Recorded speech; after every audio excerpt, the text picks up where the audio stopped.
Good day and a hearty welcome to all of you CFOs and aspiring CFOs of the future. Welcome to our CMA ANZ webinar. At CMA ANZ, our CMA program trains senior accounting and financial professionals to reach the pinnacle of their professional careers. And many of our CMAs have gone on to become successful CFOs, and some have gone even further to become successful CEOs. My name is Chris D'Souza, and a lot of you all know me. I'm the Chief Operating Officer, CFO, as well as the CAO International for CMA ANZ. And once again, we have participants from over 60 countries across the globe, an indication of the global reach of CMA ANZ. And so, my dear friends, to create an awareness into the CFO journey and help you to understand where you are on that journey, where you want to be, and how to get there, it's my pleasure and privilege to introduce our distinguished personality, who is a CFO mentor and high performance leadership expert. CMA ANZ welcomes Alena Bennett, a CMA and CA with international public practice and corporate experience, and a trained educator and published author. Alena is the go-to for chief financial officers and their teams looking to lead with impact and create value. Her clients include CPA Australia, CA ANZ, Invocare, Pirelli, Metro Trains Sydney, Inghams, KPMG, EY, and BDO. She works with CFOs and leaders in finance to elevate their leadership by helping them strategically navigate their commercial and compliance responsibilities using the right combination of technical and non-technical skills. She has just released her second book on finance leadership titled CFO of the Future, the trusted guide for CFOs to lead with impact and create value, written for chief financial officers. Before I hand you over to Alena, a reminder that you can put questions if required in the Q&A box as we go along, and Alena will answer your questions in the end. Now, this webinar is a little different from our regular ones. There's going to be an interactive use of a QR code, so get your phones and QR codes ready. Alena will tell you about it shortly. This webinar is also being recorded, and you'll get a link to the recording in a few days' time. Thank you. Over to Alena. Lovely. Thank you so much, Chris. And what an amazing welcome. Thank you all for joining here. Let me just put up my slides. So you should be able to see my slides now. So I am delighted to come and talk with you about CFO of the future and beyond business partner. As Chris described, today we are going to be talking about I want to give you some insight into where you are in the journey and to help you figure out what you need to do to get there. What we know, and I'm sure all of you have experienced, is our pathways to CFO are dramatically different now. Gone back in the old days where you had to do A plus B plus C, and that's what you needed to get to CFO. That's not the case anymore. The pathways to CFO are incredibly different. I was just reading earlier this week about the incoming CFO of Adobe, who started out in the Navy. That's something that we wouldn't have heard of sort of 10, 20 years ago. And so I think being able to shine a light on what it means to be a CFO, not only now, but to really future-proof yourself as we continue to deal with uncertainty, volatility, hopefully not another pandemic in the near future anyway. But what are the skills that we need to know to be able to dance across in order to be able to sustain our very successful careers? So it is a delight to be with you today, and I can't wait for our interactive session today. And before you worry about the type of interactivity, let me tell you it's safe. If I can ask you first up to scan the QR code on your screen. So pull up your phones and simply turn on the camera functionality, or however your phone does it, and just hold it up to the QR code, because this is how we're going to be interactive in a nice, safe, anonymous way. Throughout the session this afternoon, what I'm going to be doing is asking you lots of questions. There are two purposes for asking the questions, just in case you're wondering. One, I want to make sure that I'm covering content that is useful for you. What I always say when I come into these sessions, I want to operate in the context of reality. It can be really easy to come to these webinars and just sort of half switch off thinking, oh, it's going to be a bunch of theory, it's probably not going to relate to me. I want to make sure that I cover content that's useful for you. So that's one of the reasons. The other reason that I find this sort of interactivity really useful is there aren't too many CFOs in an organization. So unless you work in one, a big conglomerate or, perhaps one of those big organizations that has many CFOs, one for each of the areas of the business, you quite possibly are the only CFO or senior finance leader in your organization. So when you go to bounce ideas of someone, you sort of look around like this going, I don't know if that's right, or I don't know if I'm on the right track. And that can be the case even if you're not a CFO. It's what they say, it's lonely at the top. And so what I want you to be able to do is to look at some of the comments and stats that I share with you today and get a sense of, you know what, it's okay. I'm not alone. Actually, there are others around us that are experiencing the same thing. So go ahead and scan the code. And what I'm going to do now is I'm going to ask you really, really simple question. No hard questions in this session today. The first question I'm going to ask you are, how energized are you feeling today? So just pop your rating. You can see there's a rating 1, 2, 3, 4, 5. How energized are you feeling today? So here where I'm presenting this in New South Wales, it's in Australia, it's 4 o'clock in the afternoon. Typically it's about 4 o'clock in the afternoon. A lot of people slump at around the 3 o'clock, 4 o'clock. That's when they start to reach out for that third coffee of the day or some chocolate. But I appreciate we've got an awesome global crowd today. So I'm excited to bring all of those energies into the room. And I can see that we are an energetic bunch today. So it's absolutely awesome. Most of us are feeling around that 4 out of 5, and some of us have even reached the pinnacle. So for a Thursday, that's pretty awesome. So great to have you here and great to have your energy here. Now, next question. Why are you here today? Why are you here today? So this is an open text box. So you can write as many words as you want to. But again, what I want here is I want to be able to give you some useful information. I want to be able to understand, why you're here, what you need, so that I can help answer it for you.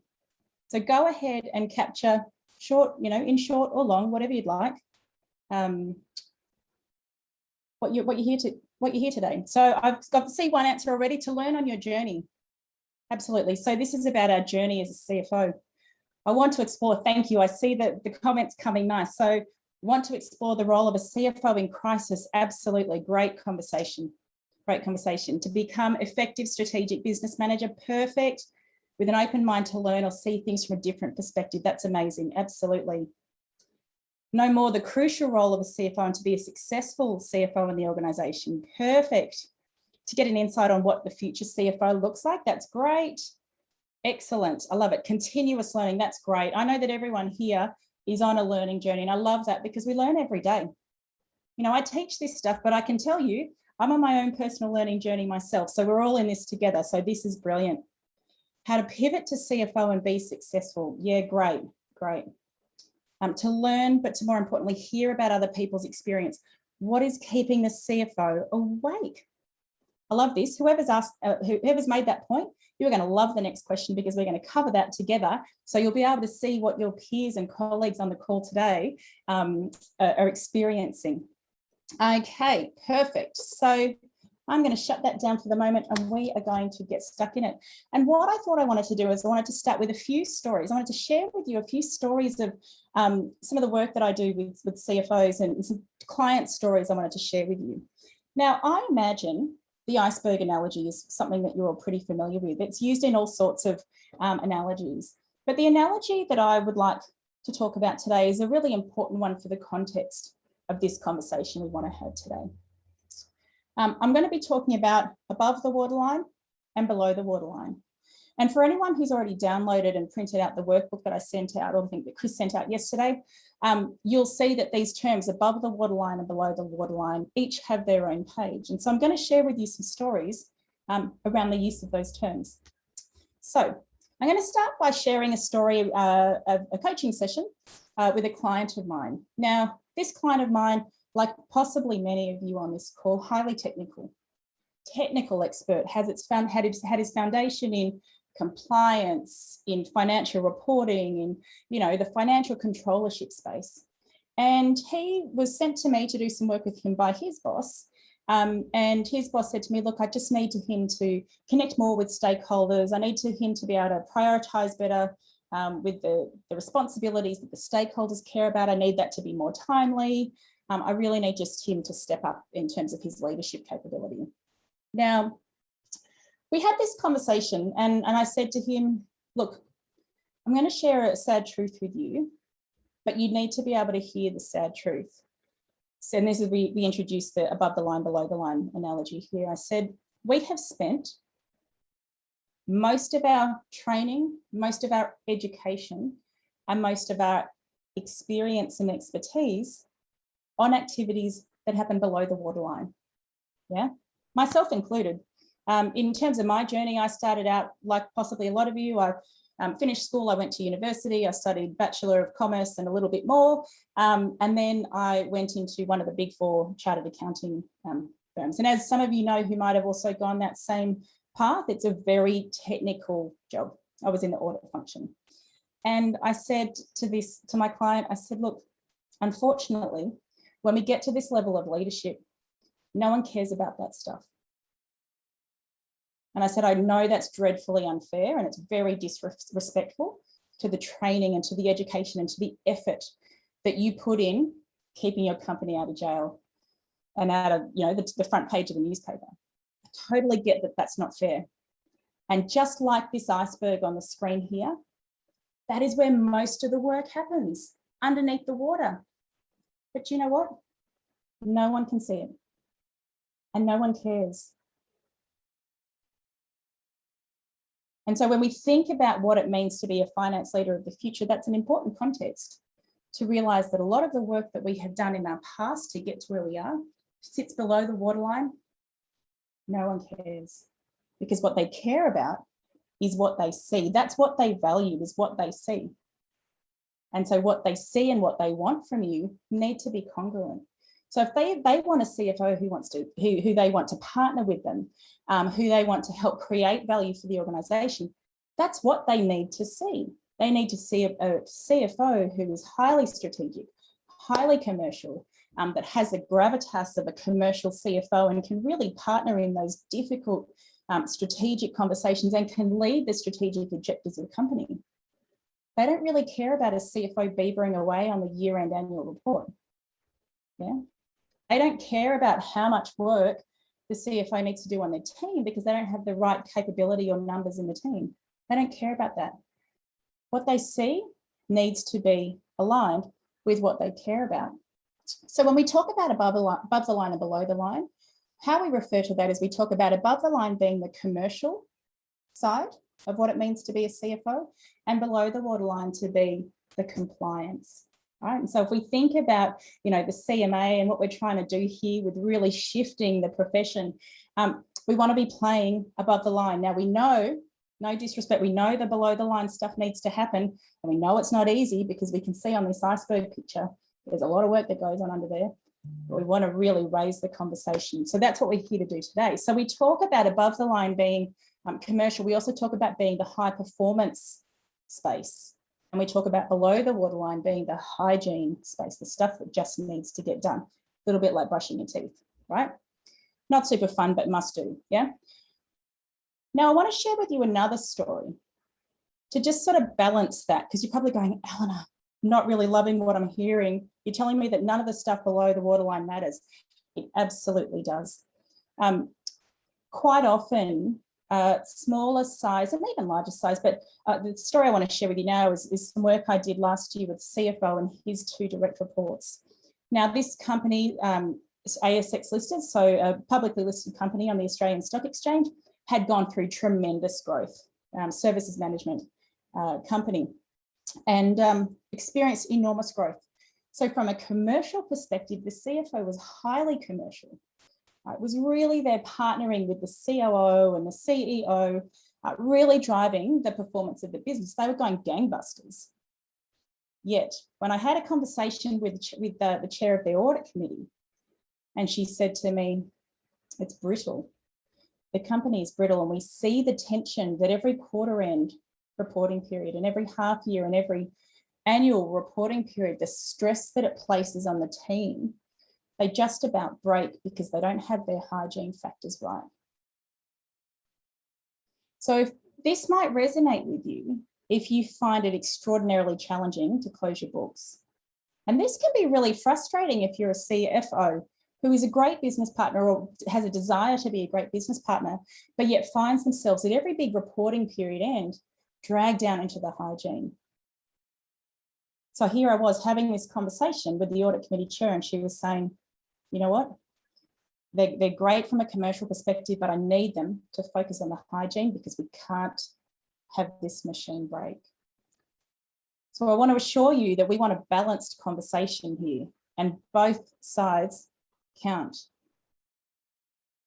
Now, I wanted to share with you one other aspect, and that is the team aspect, the team leadership aspect. Again, I was having a conversation with the CFO this week, actually, and she said to me, oh, Alena, I just don't know if I can do this anymore. I'm spending so much time on my team, but no one cares, no one sees it. I'm worried that I'm not getting the results that I need because I'm spending so much time with my team. And I said to her, you know what? No one cares. You've got to do it because you need the leverage. You can't do anything yourself. So you need their help. I said, but you need to recognize that you will not be acknowledged at the executive level for the work that you do on your team necessarily, because they just assume that that's being done. That's just hygiene. So when we think about the key activities that take a huge amount of time, gosh, I don't know about you, but I know that, you know, when I was still in corporate, my CFO and aspiring CFO clients today, we don't have conversations about technical work. We spend most of our time solving people problems. So it is a huge portion of our work, but that's not what people see, and that's not what people care about. So that's just a little bit of an opening to just frame the conversation we want to have today. But again, I wanted to say that we want to have this conversation in the context of reality. And so the reality that we are in today, and I'm excited about this reality, is that the CFO is under the spotlight. Now, the last 18 months, if it hasn't taught us anything, is just how critical the CFO is for the sustainability and the success of a company. Now, if we think about what's happened with, you know, all of us being sort of plunged into this global pandemic, what was the first thing to happen? Boards turning to the CFO, CEOs turning to the CFO. You know, how long do we have to survive? Can we have a cash flow done weekly? Can we have it done daily? Do we need to refinance anything with the bank? Do we need to put any, you know, market releases out there? It firmly put CFOs under the spotlight. Suddenly, everybody was coming to the CFO saying, we need you, we need you, we need you. You know, some companies lost up to a quarter of their revenue just overnight. And so really we saw this heavy focus of, you know what, CFO doesn't sit in the corner anymore. CFO is front and center here, the key person that we need to take us through this pandemic and beyond. And so I think that's really exciting for CFOs. It's a lot of pressure, don't get me wrong, but I think it's really exciting because the concept of business partnering isn't new, but yet we still really struggle to really get the buy-in from our stakeholders around the business to really step in and position ourselves successfully in this role. So I think we need to take this opportunity, step into the spotlight and say, I'm ready and I will partner with you and we will move forward. But I think the other thing that happened that was really interesting over the course of the last 18 months is CFO wasn't just running cash flow analyses. They weren't just, you know, getting rid of forecasts because, you know what, you can't forecast such chaos. They weren't just rerunning numbers. No, they were making people decisions. So while we know that, you know, things like strategy, data analytics, change management have all fallen into the remit of a CFO, that's not new. That's sort of emerged really strongly through the last decade. But suddenly the CFO as a people leader, as actually the leader of the organisation and its people, became really important because the CFO was the person that said, who do we let down? Who do we let go? Who do we need to make redundant? Who do we need to stand down? And how much of those redundancy provisions do we need to put through or release? How many people do we need to use up their annual leave because we can't afford to pay them a salary, right? So suddenly these financial decisions were very much people-centric. And I think this has been another real illumination, I'll say, across the industry that, you know what, the CFO isn't just, you know, the finance person. They don't just count beans. actually are extremely good people leaders. And so we're going to talk a little bit more about that. So what I'd like for you to do now is scan the QR code, or just keep it open. I would just suggest you keep the website open on your phone the whole time, but you can scan it again if you need to. And I'm going to open the next question. And this goes to the question that someone else asked earlier. What challenges do you face on this call today? What challenges do you face on a regular basis? It's not easy being a CFO, certainly not easy being a CFO in the current climate. So go ahead, just capture in there, what challenges do you face on a regular basis? Change management, yep. Absolutely. When we talk about the, I'll show you the 4 quadrants of CFO leadership later in this presentation.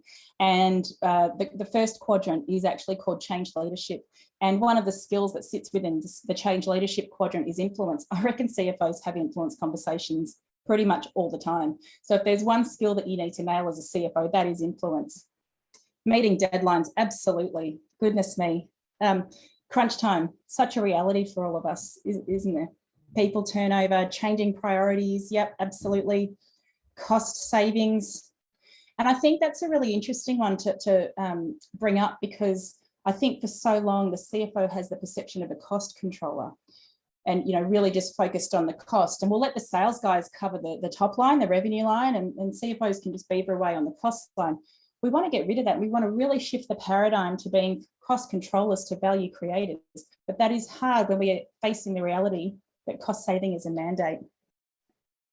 Time and resources. Yep, absolutely. So what you'll see on your phones or the devices you're using here is a word cloud.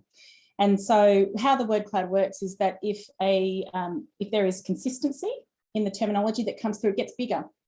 So what you'll all be able to see here is that time and resources are the biggest challenge. We've got governance, we've got ethical issues coming through as well, stakeholder alignment, but still time and resources staying top of mind.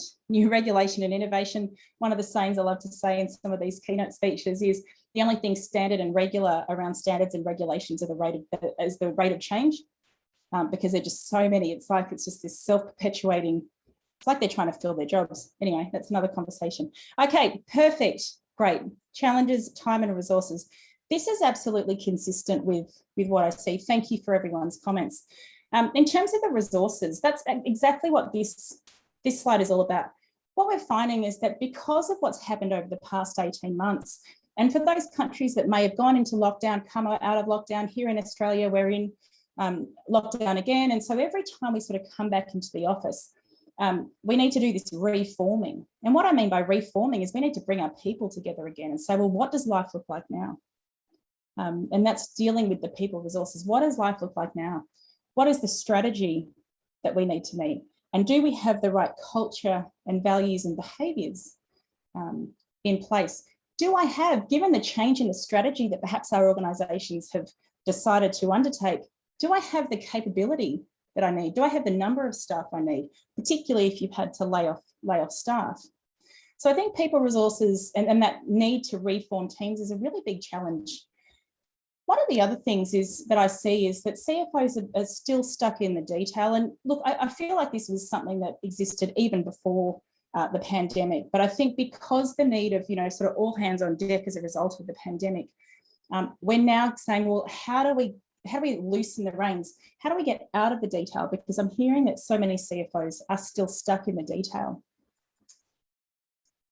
This is also talking about people dealing with dysfunction. And this is this idea of the CFO being the people leader.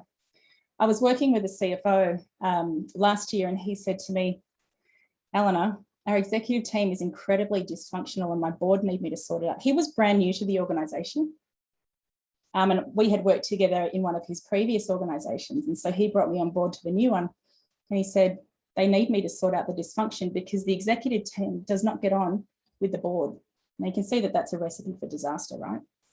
But not only do we have the sort of dysfunction between the different tiers of leadership, but quite often the CFO is the person that needs to deal with the dysfunction that might be happening between the chief operating officer and the chief IT officer. Perhaps the chief people officer is not getting on with the chief distribution officer.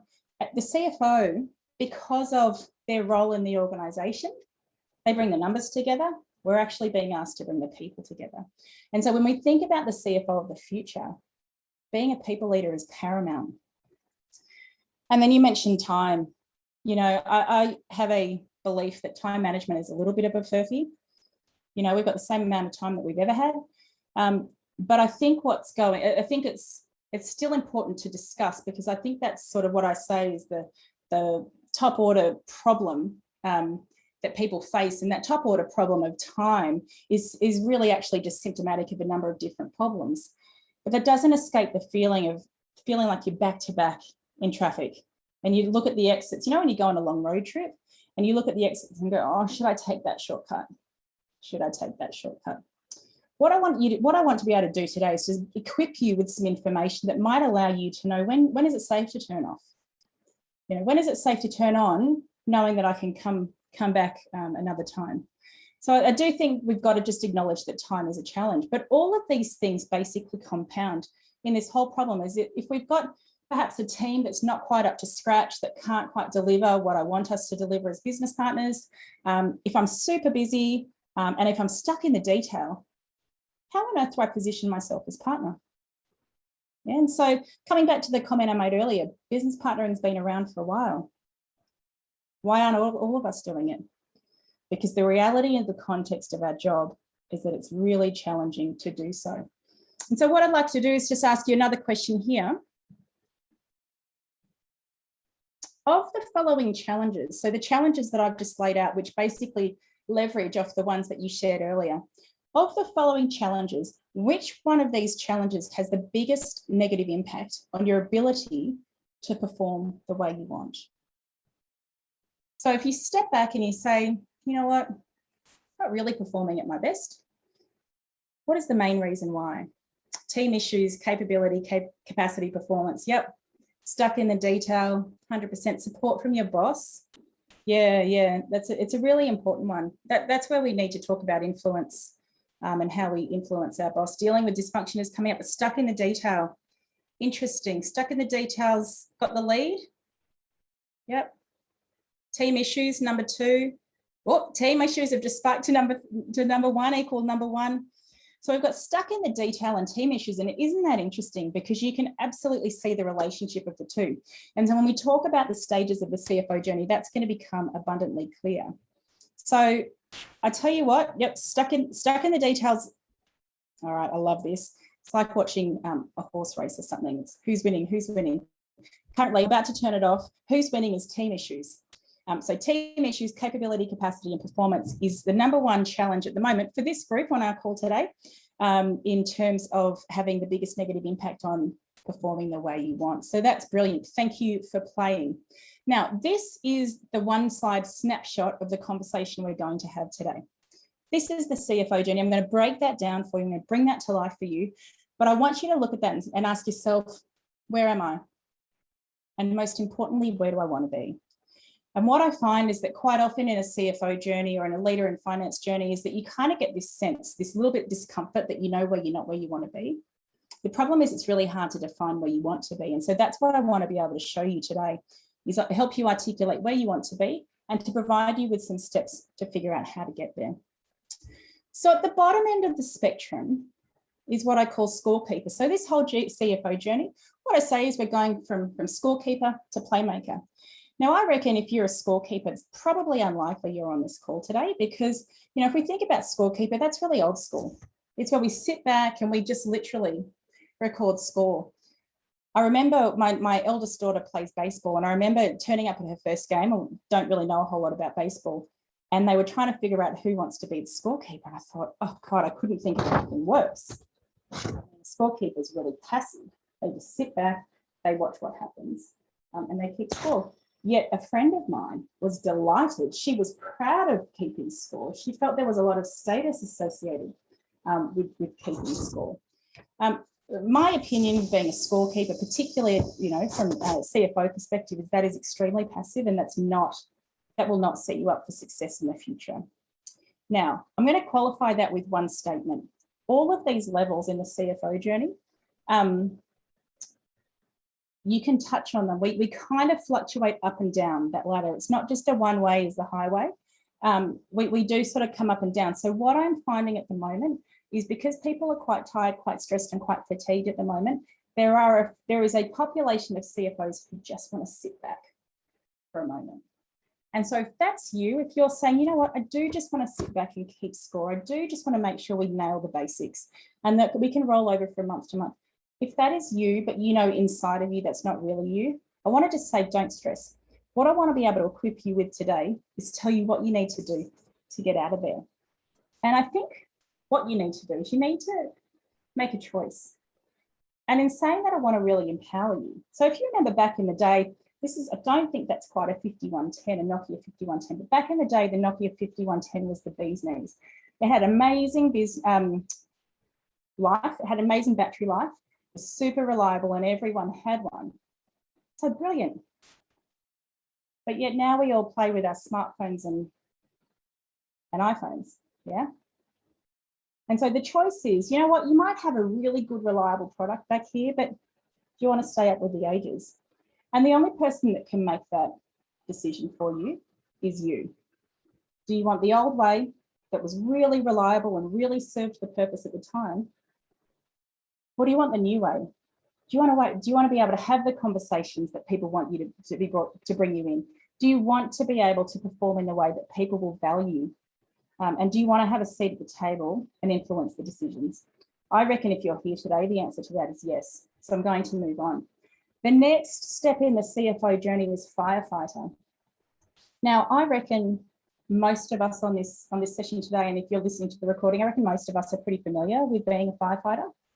There are certainly times at any time in the year where we get stuck in firefighter mode.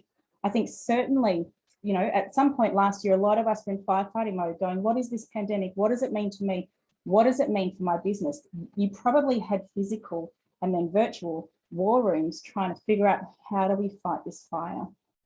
Now that's all well and good, but firefighting should be the exception.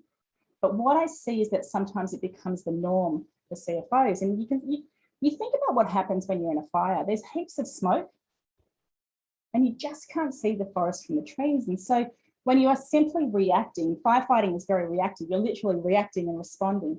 You come out of a meeting, go into another one, you're just sorting out collateral damage after collateral damage. You actually can't see clearly. And so the key thing I want you to take away from this is what do you need to do to get out of firefighting mode? But before we do this, I'm going to ask you the next question, because I reckon firefighting mode is pretty familiar for everyone here. So I want to ask you, what percentage of the previous week, the week just gone, did you spend firefighting? Now be honest, this is all anonymous. I can't see who's, you know, scoring what. What percentage of the previous week did you spend firefighting? So some lucky soul has said 0%. Yay, you. That is awesome. We've got 1 to 20%, so that's brilliant, up to 1 day during the week.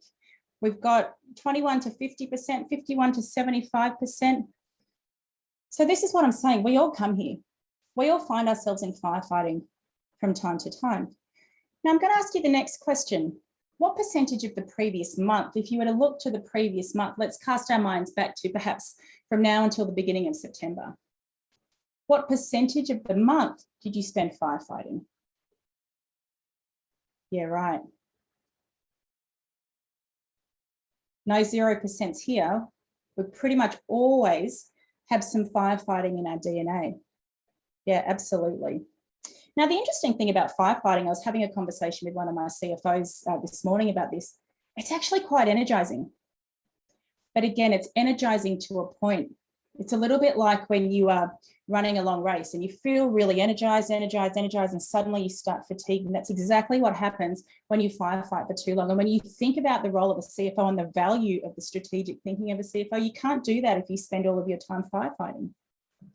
So I want to ask you one final question when it comes to firefighting is what percentage of a month do you think it's appropriate to spend firefighting? So if we say it's completely understandable, we find ourselves there from time to time, what percentage of a month do you think it's appropriate to spend firefighting?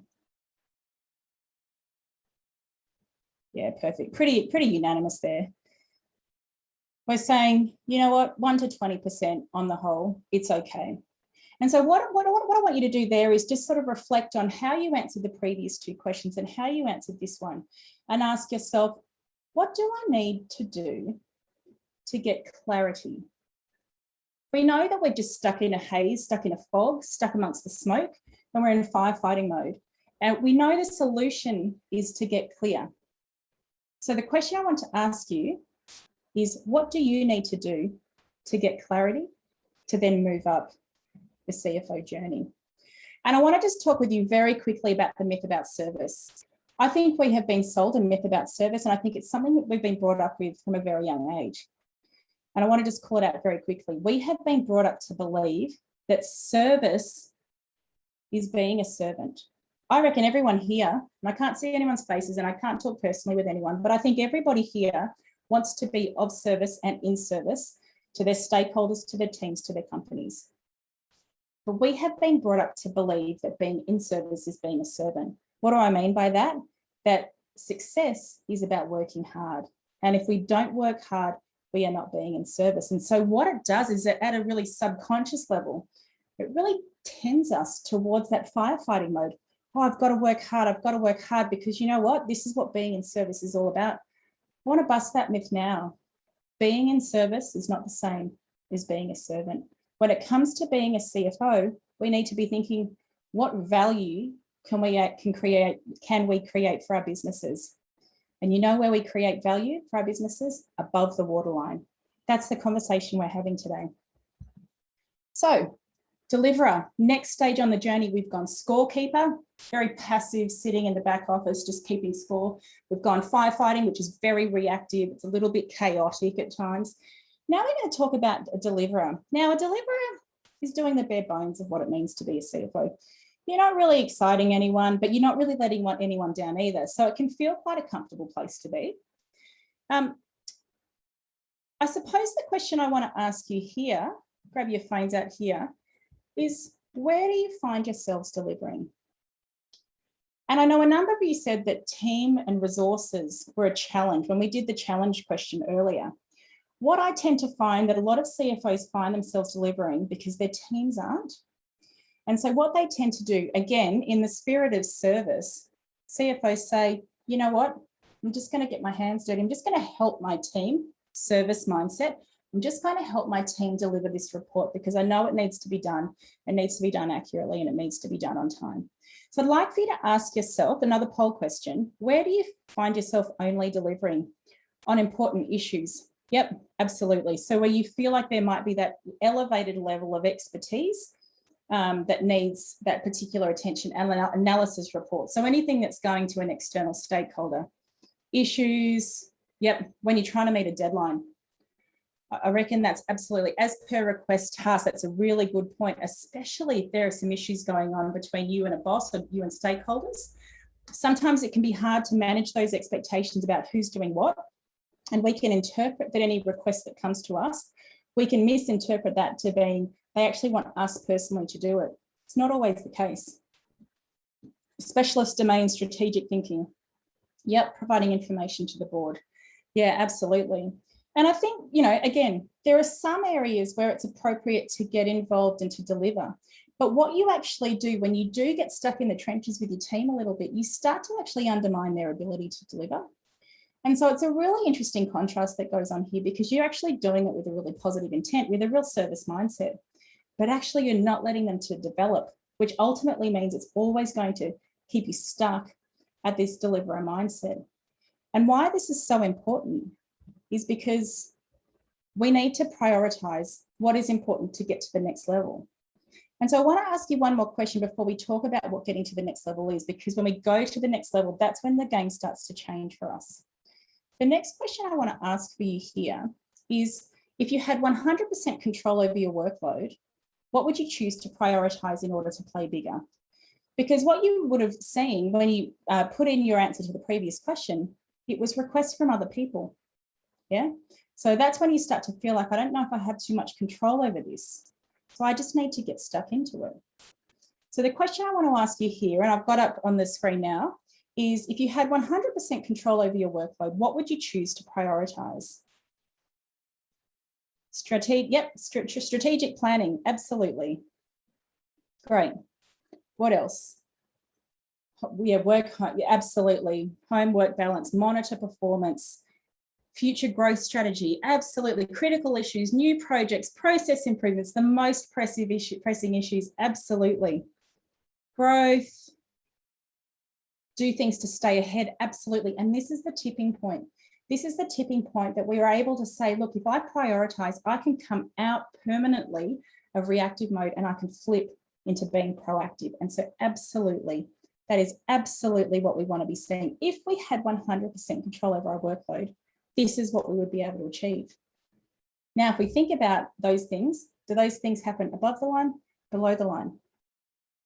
A little bit of a combination of both, again, which just articulates the difficulty of straddling above the line commercial and below the line compliance. I love this. This is so good. You guys are really getting it. I love it.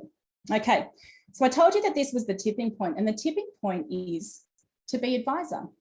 I'll skip over that because I'm conscious of time. Being advisor feels really good. So being advisor is, like I said, when we move into being reactive, we move out of the red, we're out of the red, we're out of the orange, we're actually into the green and advisor. So advisor is a really great place to be, because actually what it feels like is you're not being consulted last minute. You're not just doing the boring BAU. What you're actually doing is you're being consulted proactively. People are coming to you and saying, hey, Alena, can I just pick your brain? Really like your advice on something. Or look, we're about to enter into this transaction. I'd just like to run it by you just to make sure there's no embedded derivative in there, or it's not going to breach any covenant, blah, blah, blah. Feels really good. The only thing is about being an advisor, and this is a really important nuance between an advisor and a partner. When you are an advisor, it's a little bit like you're an external consultant. So you give your advice, they go away and do whatever they want. I'm not sure about you, but I've experienced several times where they've gone and done what they want and it's been the wrong thing. They've not told me, they've not involved me in that process, but it's come back to bite them, it's come back to me because it's resulted in an adverse financial implication. You're probably nodding your head going, yep, that's happened to me. This is an important distinction between advisor and partner. When you're an advisor, it is like you're an external consultant. And so what you find is it feels really good to be consulted and advised. But then they go and do whatever they want. You're not part of the solution process. Sometimes you don't even know how it's resolved. And so you actually need to call and ask them and say, hang on, remember that really cool thing that we were talking about? How did it go? It can start to feel a little bit empty if you constantly find yourself in advisor mode. So the question I want to ask you here is, what are the negative consequences that arise when your stakeholders see you as an advisor as opposed to a partner? So if we think about the fact we want to move up the journey and move from advisor to a partner, why is that? What is in it for your stakeholders? What are the negative consequences that you see or can foresee if your stakeholders treat you as merely an advisor and not a partner? Advice is rarely implemented. Gosh, isn't that the most frustrating thing? They just go and do whatever they want anyway. Absolutely. Yep. Wrong advice. Yep. I think that's right. You know, I think what happens a lot of the time, can I just pick your brain, quite often doesn't come with the full context of the question. So they ask you half the question, and because they just think you're an advisor, they kind of pop into your office, hey, can I just ask you a quick question? Yep, cool, they'll keep going. You haven't had the opportunity to peel the onion back and to expose the layers of complexity that whatever transaction they want to enter into might have. And so what that means is that you end up giving incomplete advice, advice based on incomplete information. Yeah, absolutely. Yeah, they're not on the same page. They can be demanding. Yep, 100%. I hear you. I hear you.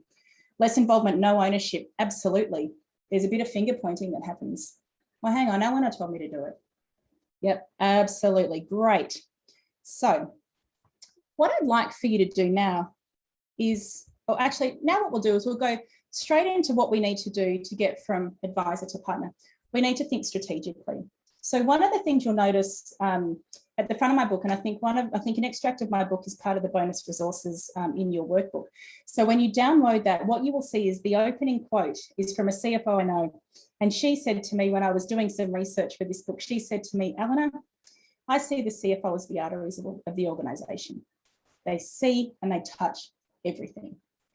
And so quite often CFOs will come to me and they'll say, Alena, I think I need to improve my strategic thinking. Now, strategic thinking is the ability to ask what and the ability to ask what else. And at the intersection of those two things, what and what else, is strategic thinking. Now, that's part of a bigger visionary decision-making model. When we think about visionary decision-making, we think about tactical decisions, strategic decisions, predictive decisions. But for the purposes of this conversation, because that's a bigger conversation around visionary decision-making, when we come to strategic thinking, it is what and what else. And so if we think about our accounts, if we just go back to the numbers and think about our accounts, we see every business unit. Not only do we have access across the board, but we have the capability to go deep. And so therefore, we're the person that can identify the trends. That's why we're often the people that figure out what the issues are before anyone else can see them coming. Because we can see the trends, we can connect the dots, and we can foresee what's going to happen. So when it comes to moving from advisor to partner, you need to think strategically. You need to connect the dots. You need to ask yourself the question, what do my stakeholders care about? Remember when I was giving you some of those brutal truths at the beginning when we were talking about the iceberg, and I said, we need to know what they value so we can align what we do and what they value.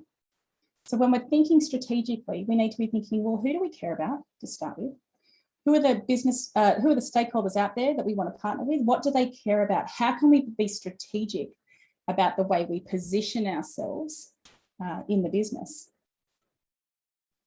Now, very quickly, I just want to touch on the capability crisis or the capability curse. Now, all this is when the business does not value us for the breadth of capability that we have.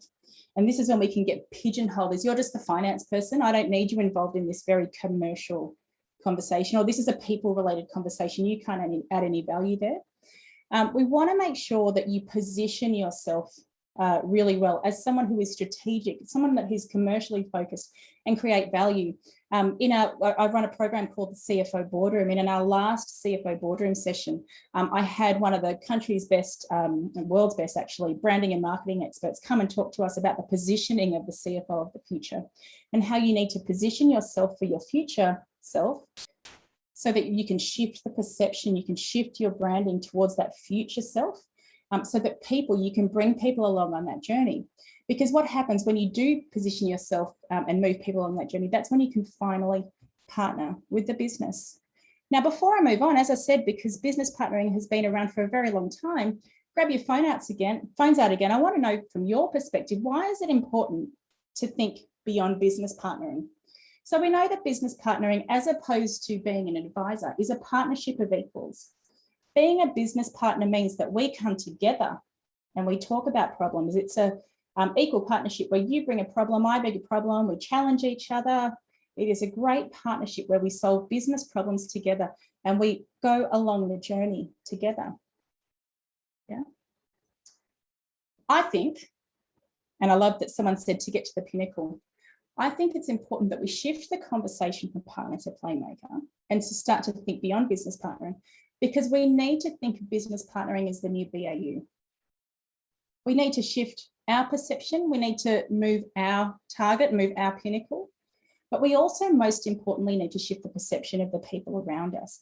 We need to help them understand the value that we can create for them. We want them so that when we walk into a room, people look at us. When we talk, people listen. And when we want to influence and create change, they follow us. And that's why we need to be moving away from that being the holy grail, as that being the end game. Because I think when we do that, when we set the end game at something that is achievable, it suddenly becomes unachievable. And so the reason why I want to move beyond business partnering is because I want to make this partnership thing super easy. So when I'm looking at this now, why is it important to think beyond business partnering? Because we need to be able to anticipate future trends. We need to be valued, to think independently and solve the problems without conflict of interest. Yeah, I love this. This is so good. No skin in the game. Yep. Great. To add value to the company, to be a value creator. Absolutely. So I think we get what it means to be a business partner. If we want to be a business partner, we need to position ourselves above the waterline. We need to figure out the skills and capabilities we need to do below the waterline, but we need to focus our effort, attention, and energy above the waterline. Yeah. When we're firefighting, we're below the waterline. You know, for the most part, if we're firefighting, we're stuck in the trenches with our team, we're below the waterline. We need to be up above the waterline. So how do we move from partner to playmaker? You know what the shift is? The shift is we stop thinking about status and we start focusing on its significance. So I want to ask you a question. What is more important to you than status? So pull your phones out. What is more important to you than status? Because I reckon when you get to CFO, a lot of our sort of basic needs are met. And we start to think, I need more than this. So what is more important than status? Environment? Absolutely. Absolutely. What are the things you need for a fulfilled life and career? Salary? Yep, absolutely. Salary. We want to sustain a way of living, a lifestyle. So we need a salary, being inspired, a sense of belonging, absolutely. Family, a support system. Yep, we want to make it, oh, perfect. We want to make a difference. I love this. I love this. I love this. Self-satisfaction, impact on life of people. Yep, oh, this is perfect. We've got a great crowd here, Chris. I'm super excited about this.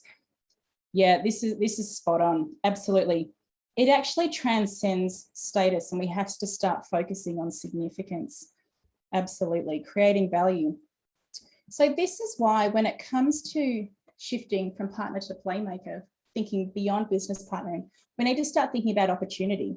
What opportunities can we create for ourselves to move beyond business partnering? Yeah. What are the opportunities that we can create for ourselves that give us those things that are more important to us than status? So it depends on where you are, when you're a CFO, right? And again, this list actually is also in the workbook. There are many different things that can define what being a playmaker means. It could mean moving to a bigger corporate environment. That could be one step or one opportunity you want to create for yourself. But if you think about those things around what is more important to you than status, the environment, having an impact on people, well, I'd love to ask you this second to last question here.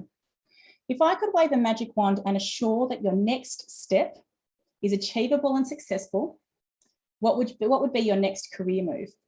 So I could wave a magic Alena wand and say, you know what, everyone here on this call today is a bonus for coming.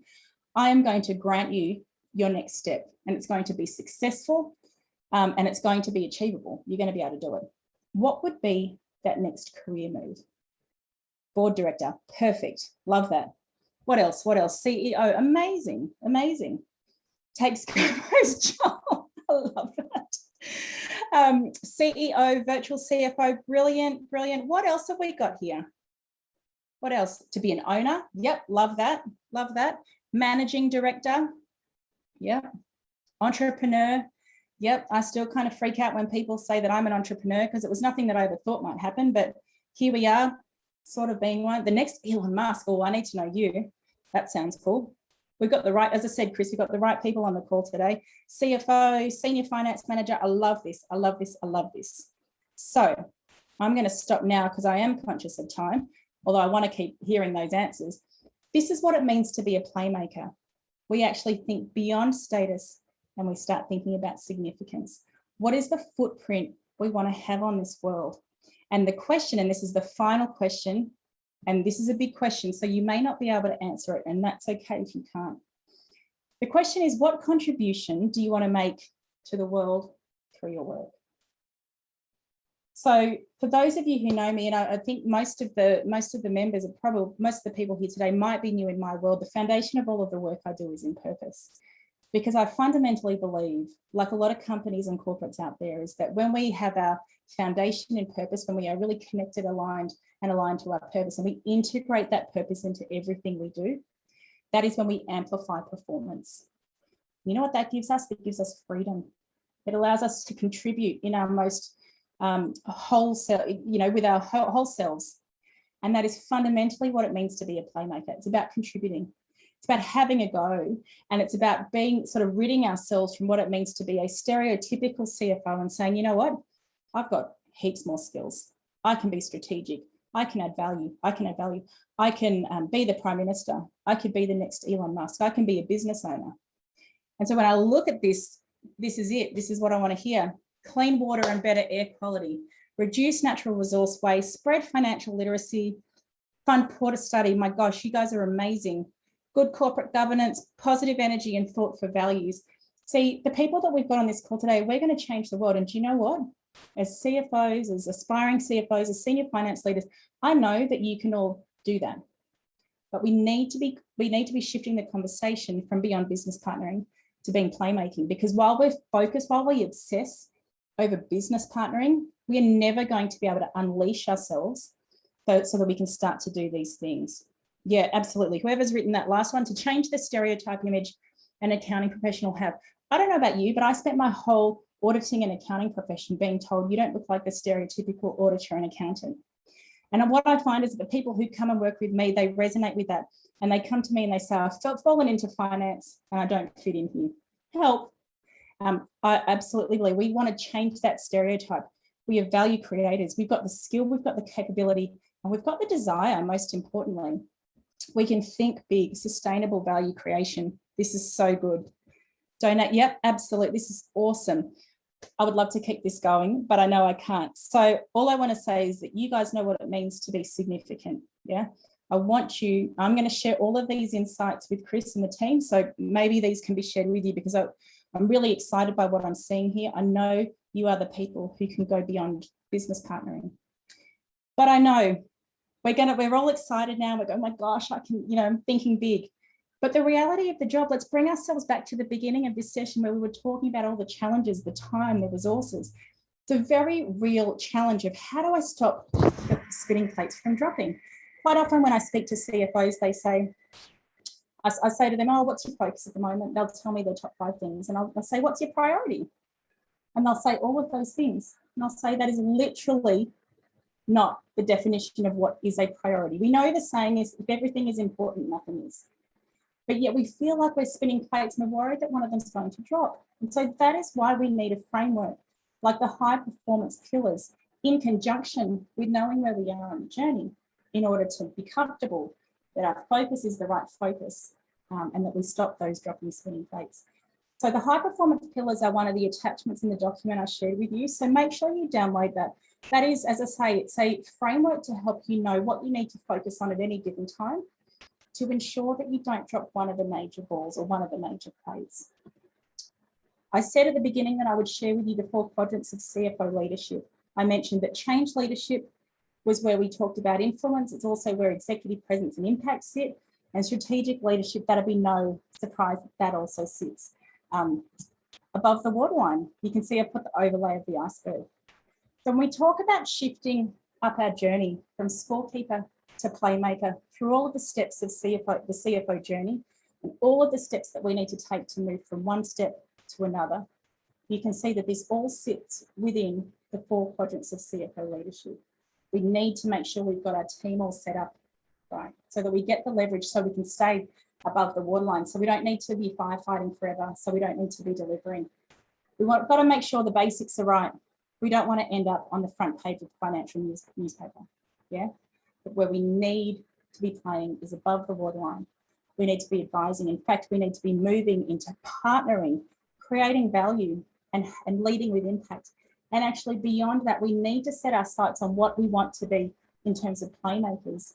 Because when we understand how we want to be significant, when we understand our purpose in life and how that integrates with the work we do, suddenly strategic leadership and value, change leadership and impact become easy because we really are clear on the contribution that we want to make and the value we want to create for our organisations and the impact we want to have for the people around us. So I know that I've covered that in a huge amount of information in a short amount of time, but I did want to make sure I really gave you everything I had in the time that I've got, which is why I've given you the workbook as well with the additional resources so you can do so. I know Chris is going to take over in a second. I'd love to connect with you here. So another QR code just for good measure. That's my LinkedIn profile. If you just want to click and we'll get connected, I'd love to stay connected. I look forward to seeing you all, hopefully at some point live, as a fellow CMA, one of the great sessions that Chris and the team run. But I will hand over to you, Chris, because I'm really conscious that we are bang on the hour. Well done, Alena. Thanks for that. It was a wonderful, wonderful presentation. Wow. Loved your enthusiasm. And judging by the responses of the participants, I'm sure the audience felt your enthusiasm too. And I'm sure you have inspired many, many of our participants who are not CFOs to become CFOs of the right type, who go beyond, who are above the line, go beyond the business partner types. And it's been a wonderful time. And thank you very much. Is there anything you would like to add before we sign off? Thank you very much. You've done a great job. No, I have nothing. I just see there's 2 questions. Do you want me to address? Yep, of course. If we have time, I mean, there's no time limit for this. If somebody is getting late, they will just probably leave. But you can please address the questions. So the first question that we've got here is how can the CFO deal with crisis? It's a really good question. I think what I would suggest you do is take a look at the extract of the book. That talks to the 12 skills of a CFO, of the future. Those 12 skills sit across the 4 quadrants of CFO leadership. How you deal with crisis as a CFO is your ability to be agile across each of those skills. There is no one way, because we know that every crisis is different.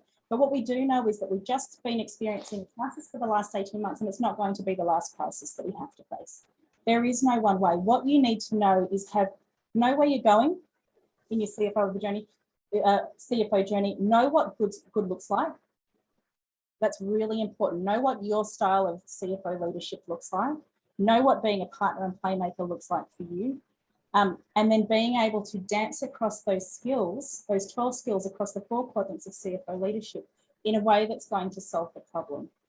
Your ability to be agile is going to be your absolute skill to get through crisis. So I hope that helps. James, great to see you here. Thanks for sharing. How and where do you draw the line?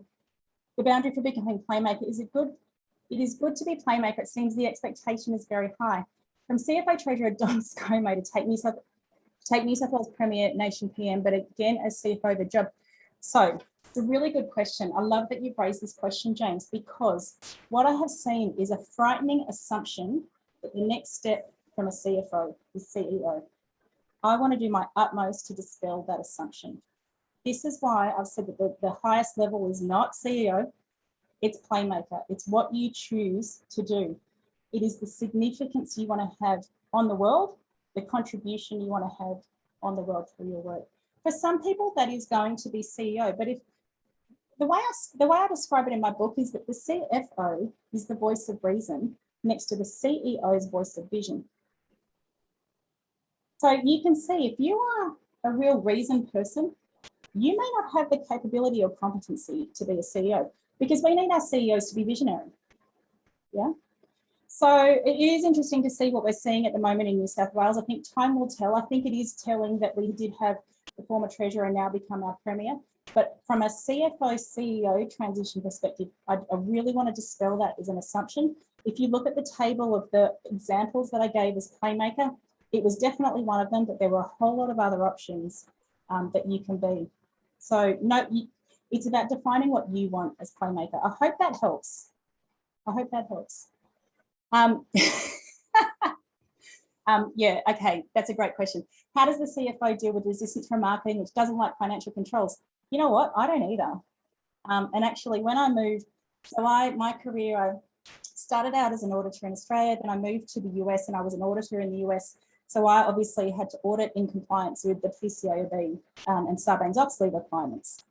So I got very intimate with controls.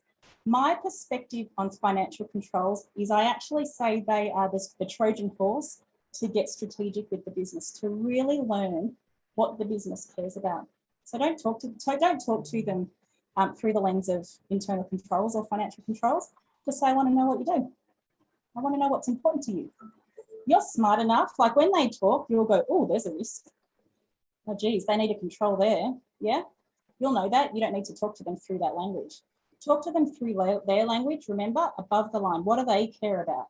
Staying above the line. And so what I talk about in my book is I say there is actually a link between below the line to above the line. So I think if we can shift our mindset, talk through their language and get our job done, it actually makes our job more interesting, because quite frankly, I reckon financial controls are boring, but I reckon the business is really interesting. And I think if we can combine the two, that's when we can do that. So I hope that helps. For any of these questions, really happy to connect and talk further if that's helpful. Could you please give your take on how digital financial transformation can be made more effective? I presume that means, Chinmay, that you've had a couple of bad experiences. Digital finance transformation, there's probably not one finance team at the moment that's not transforming or doesn't have digital transformation on their agenda. It is a bit of a minefield. What I tend to find, some of the common problems I see is that we go for a big system or a big transformation and we try to boil the ocean, when actually what I see that's most useful is we start small. I have literally sat in an organisation that was doing a digital finance transformation, and I happened to be sitting in the same area that the consultants were working in, and the number of people sitting around doing nothing that were working on said digital transformation was phenomenal. So I think to make digital transformation effective, you really need to know the purpose of what the transformation is there to deliver. Don't assume you need to boil the ocean. What is the purpose of the transformation? What do you need to deliver? What problems does it need to solve? And so then plan from there. I think that typically what lets digital transformation down is you get the wrong product and you force it in too quickly. I could give an anecdote, an experience that I had, but I won't because it might not be appropriate outside of Australia. We'll move on. How can we get this is not my question. How can we get the video recording of this full presentation for the future? It's really amazing and good learning. Well, I thank you for the feedback, but I will pass that on to Chris to answer that. You finish your question, I'll say it at the end. It is essential in multinational courts to create professional finance staff. Is it essential? Oh, that rotates globally. Oh, and are you, so are you thinking that rotates across the world so they get the international experience? Or are you saying that rotates internally so they get operations experience as well as finance? I think the short answer is both are good. I certainly have benefited from my international experience. Chris, you've had international experience too.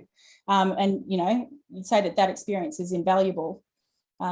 So, yeah, I'd probably say, I don't think it's essential, but I certainly say there's a lot of value. I'll come back to purpose. I harp on purpose all the time. You got to make sure you know the purpose of any rotation. Really, it will value. We learn a lot from your presentation. Thank you so much for that feedback. I've had a blast doing this stuff, if you couldn't tell. Can we contact you after the presentation? Absolutely, you can. That's why I gave you my LinkedIn details. My email address, I think, is on the workbook. Absolutely. Oh, Harsha, you're in the middle of my book. Fantastic. Would love to learn from your perspective on arming ourselves with the new skill sets in digital disruption and how you would compare today's skill demand with two decades ago at your career start. I think my was probably just over 2 decades ago, but I will tell you that I was handed a pencil and a notepad. So from a digital disruption perspective, it's massively different. We did dial-up, so we had to listen to, you know, the dial-up connection. We had to have those awkward conversations because I was an auditor at the time. Do you have internet connection? Is it okay? Privacy. So we had to, yeah, so it's been very, I'd say, if you want my honest opinion, Harsha, I think it's more interesting now. I think our ability to go out and have commercial conversations and actually talk about what the business does, it's way more interesting. So it really excites me. I hope I've translated that excitement with you this afternoon. I think it's awesome that, you know, CFOs can get in front of the business and really partner with their CFOs and their boards and really help inform and lead a company to achieve its strategic objectives. But yeah, happy to talk with anyone after this. You know how to reach me. I'd definitely, you know, love to talk about this all the time. This is what I do. think I can't stop without giving a plug to Alena's book. It's supposed to be great. I haven't read it thanks to COVID, because Alena was good enough to send it to me quite a while back, but it's stuck somewhere in the in the Yeah. pipeline because the transportation is not as good as it's supposed to be, whichever line it's coming. Anyway, but I got an interesting point I heard. I got a call just a few days ago saying, "Hey, have you read this great book?" I said, "Which one?" He said, "CFO of the Future." I said, "Really? I know the person who wrote it. You want to get to know her better, please enroll for our webinar." And I'm sure that person has done so. Great. So, just unexpectedly, I heard some great things about your book, and Harsha just mentioned that he loves it and he's going through it. So it's excellent. Thank you very much, Alena. There are a couple of no more questions. All questions done. So thank you very much for the program. It's been great, very enthusiastic, and we loved it. And we hope to have you back maybe once again sometime in the future, if you're ever available to do it. And thank you very much on behalf of CMA ANZ. It's great to have a member like you, and fantastic. Thank you very much, everyone. All of you from all over the world, 50 countries, for logging in. I know personally that some of you from different parts, some of you must be very late at night, some of you must be early morning, I don't know. But wherever you are, good morning, good afternoon, good evening, good night. Thank you. Thank you, Alena. Thank you. Bye-bye.